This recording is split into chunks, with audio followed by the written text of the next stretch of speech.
देखिए, आज पंचांग की बात करें तो आज 10 जनवरी 2025 है और आज का दिन है शुक्रवार।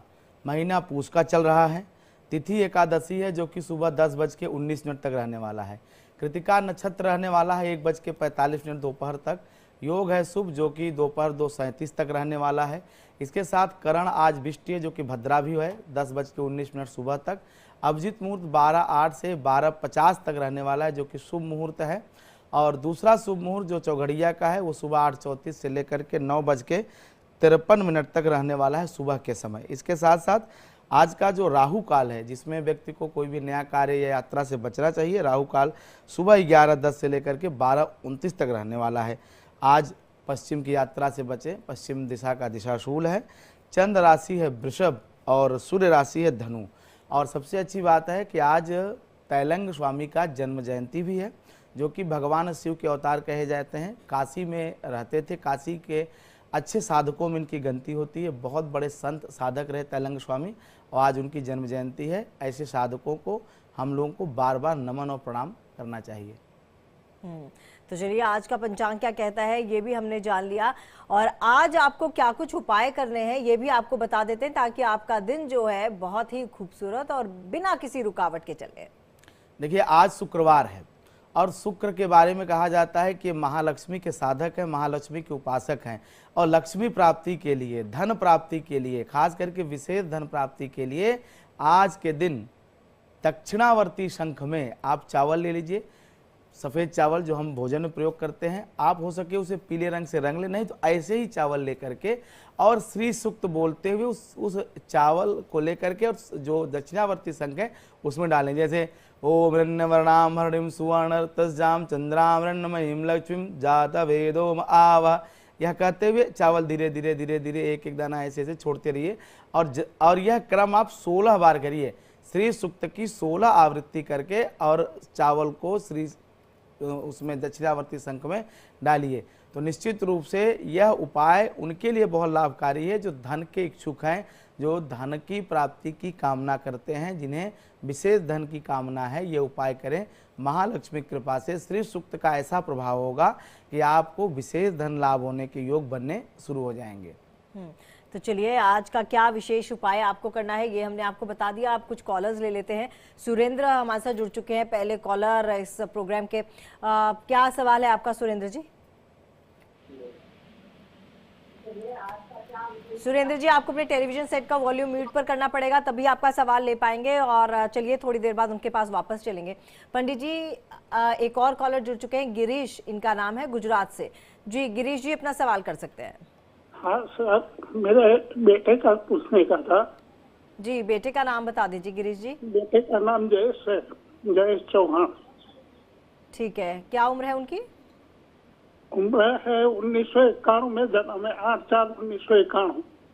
1991, ठीक है। क्या सवाल है सर? उसका शादी हो गया था 2018 में, अभी 2024 में उसका शादी टूट गया है। ठीक है, शादी दूसरी शादी होगी कि नहीं होगी, उसका भविष्य कैसा है बच्चे का? ठीक है जी। देखिए, दूसरी शादी का योग है गणेश जी कुंडली में और इसमें अभी कोई संदेह करने की आवश्यकता नहीं है, लेकिन दूसरा शादी होने में अभी 6 से 8 महीने का विलंब है। दूसरी शादी बहुत जल्दी होगी, ऐसा योग इनकी कुंडली में बनता हुआ दिखाई दे रहा है। दूसरा सवाल जो आपने किया कि फ्यूचर, तो इनका फ्यूचर ठीक दिखाई दे रहा है, उसमें कोई संदेह नहीं करना चाहिए। और गणेश जी का जो ये दाम्पत्य जीवन खराब हुआ, ये मंगल ग्रह इनका जो है कमज़ोर है जिनकी कुंडली में, तो ऐसे में आगे भी दाम्पत्य जीवन को ठीक रखने के लिए मंगल ग्रह के उपाय निरंतर गणेश जी को करते रहने चाहिए।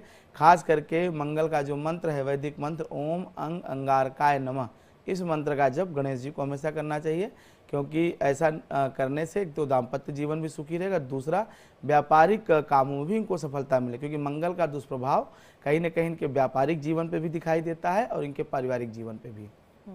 तो चलिए, आपको अपने सवाल का जवाब मिल गया होगा। दिल्ली से एक और कॉलर हैं। जी, अपना नाम बताइए और सवाल कीजिए।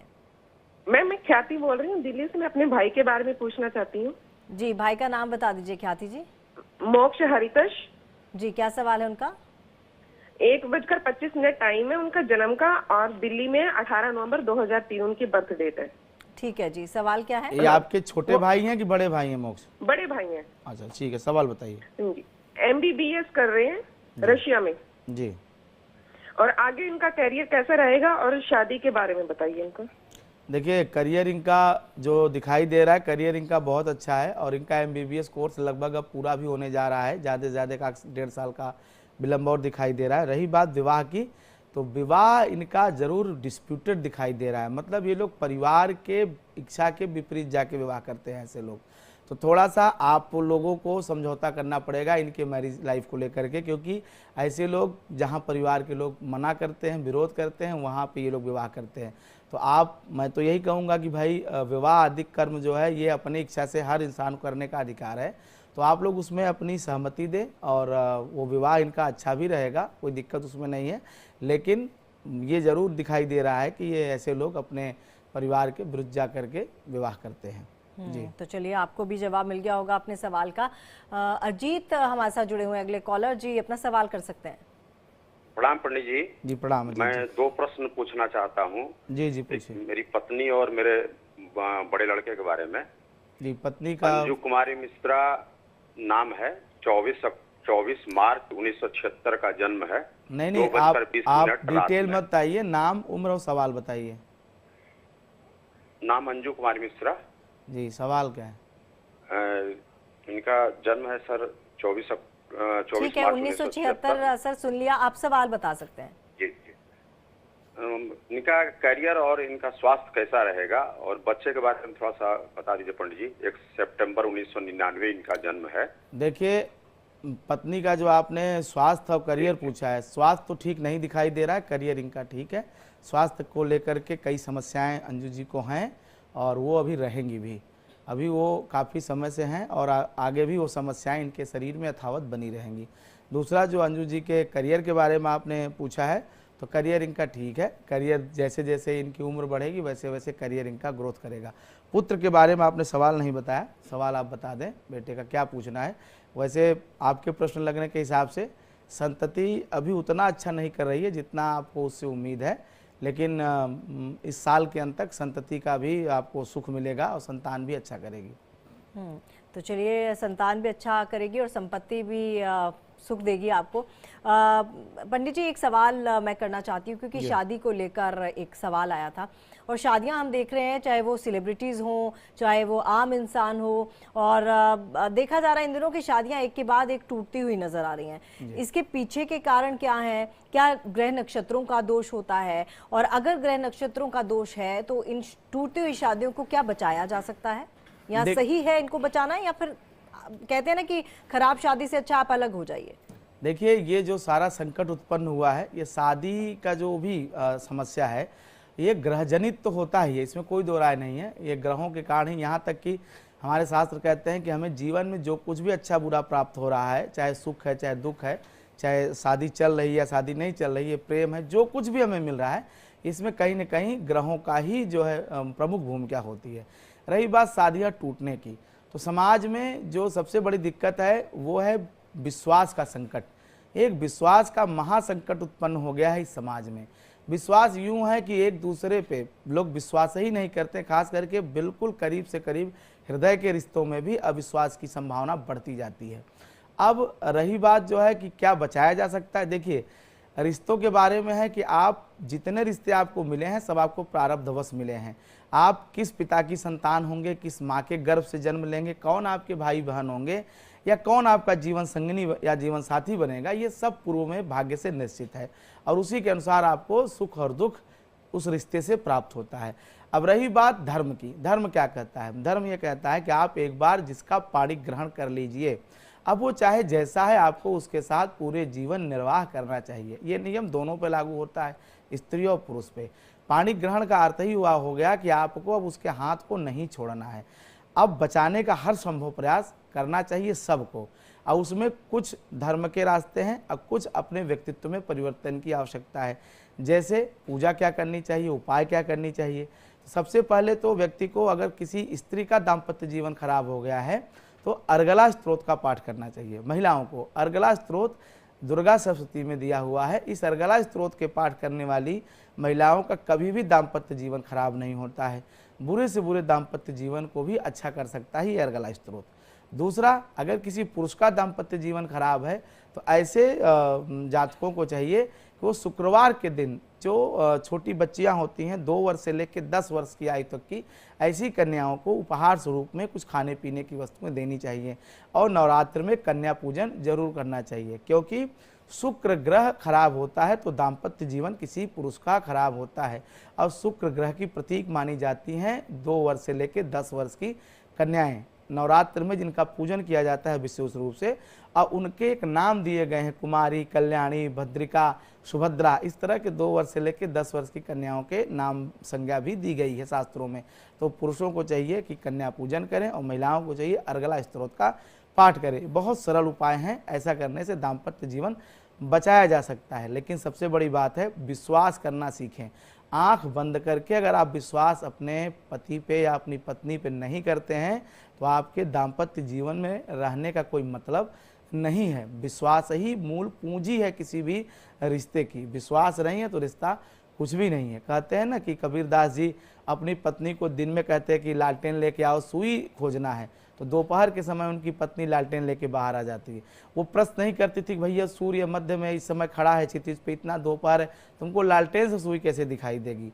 ये जो प्रश्न करने की आदत है, ये प्रश्न कहीं न कहीं लोगों के दाम्पत्य जीवन में कड़वाहट पैदा करते हैं। अगर इतना विश्वास आप में है तो आपका रिश्ता कोई तोड़ नहीं सकता। बिल्कुल। और ये जो आपने बातें बताई, मुझे लगता है कि आम जीवन में हम सब जानते हैं, लेकिन उसको करना, कहते हैं ना कि प्रैक्टिस से होती हैं ये सब चीजें, वो बड़ी मुश्किल हो जाती है। आपके इस बात से एक बात ध्यान आई कि भगवान श्री कृष्ण जब समझाने के लिए शांति दूत बन करके हस्तिनापुर आए थे तो सब ने, जितने भी कौरव पांडव पक्ष के लोग थे, तो सब लोगों ने एक एक श्लोक से भगवान श्री कृष्ण की स्तुति की थी, सब ने की थी। जैसा कि आप जानते हैं, माता गांधारी ने भगवान श्री कृष्ण की स्तुति करते हुए कहा, त्वमेव माता च पिता त्वमेव, त्वमेव बंधु च सखा त्वमेव, त्वमेव विद्या द्रविणम त्वमेव, त्वमेव सर्वम मम देव देव। ये माता गांधारी ने भगवान श्री कृष्ण की स्तुति करते हुए कहा। उसी में दुर्योधन ने भी स्तुति की, और दुर्योधन क्या कहता है भगवान से कि जानामि धर्मम नच में प्रवृत्ति और जानामि अधर्मे नच में निवृत्ति, कि हे मधुसूदन, हे श्री कृष्ण, मैं जानता हूं धर्म क्या है लेकिन मेरी उसमें प्रवृत्ति नहीं है, और मैं जानता हूं अधर्म क्या है लेकिन मैं उससे मुक्त नहीं हो सकता, मैं उससे विमुख नहीं हो सकता, मैं निवृत्त नहीं हो सकता। इसलिए ठीक है, कहने सुनने की बात अलग है, लेकिन हर शख्स जानता है अच्छा क्या है बुरा क्या है, क्योंकि हर व्यक्ति खुद को एक दूसरे से ज़्यादा अच्छा जानता है स्वयं को, लेकिन वह मानने को तैयार है। दुर्योधन वाली जो फीलिंग है, भावना है, यही व्यक्ति को गलत रास्ते पे ले जाती है। बिल्कुल ठीक कहा आपने। कॉलर्स अब ले लेते हैं क्योंकि लंबी कतार कॉलर्स की लग गई है। जी, आप अपना सवाल कर सकते हैं। नेहा जी। पंडित जी प्रणाम। जी प्रणाम। जी, आप क्या पूछना चाहते हैं? मैं अपने बेटे के बारे में पूछना चाहता हूँ, गोकलपुरी से बोल रहा हूँ मैं। ठीक है, बेटे का नाम बता दीजिए, उम्र बता दीजिए। बेटे का नाम है कमल, 29 जून 92, समय शाम को 5:10। ठीक है सर, आप सवाल बताइए। मैं इसके बारे में जानना चाहता हूँ, इसकी शादी कब होगी और वैवाहिक जीवन कैसा रहेगा इसका? विवाह वर्ष के अंत में होगी, वैवाहिक जीवन इसका ठीक रहेगा, वैवाहिक जीवन की चिंता न करें। बस विवाह ऐसे लोगों का 32 वर्ष के बाद होता है। ये एक बड़ी समस्या होती है। 28 वर्ष के बाद तो विवाह का योग बनना शुरू होता है, 32 वर्ष के बाद ऐसे लोगों का विवाह होता है। अब रही बात वैवाहिक जीवन की, भविष्य की, तो वैवाहिक जीवन का भविष्य इनका ठीक रहेगा, उत्तम रहेगा, लेकिन विवाह होने में 28 से 32 वर्ष तक का समय लगता है, विलंब होता ही है। ऐसे लोगों में विवाह प्रतिबंधक योग का योग दिखाई देता है, जो कि 32वें वर्ष जाकर के समाप्त होता है। उसके बाद दाम्पत्य जीवन इनका सुखपूर्वक बीतता है। चलिए, एक और कॉलर है प्रमोद राजस्थान से। जी प्रमोद जी, अपना सवाल कर सकते हैं आप। प्रमोद जी, अपना सवाल कर सकते हैं आप। मैम, मेरे 26/1/1982 जन्म डेट है। ठीक है सर, आप अपना सवाल कीजिए।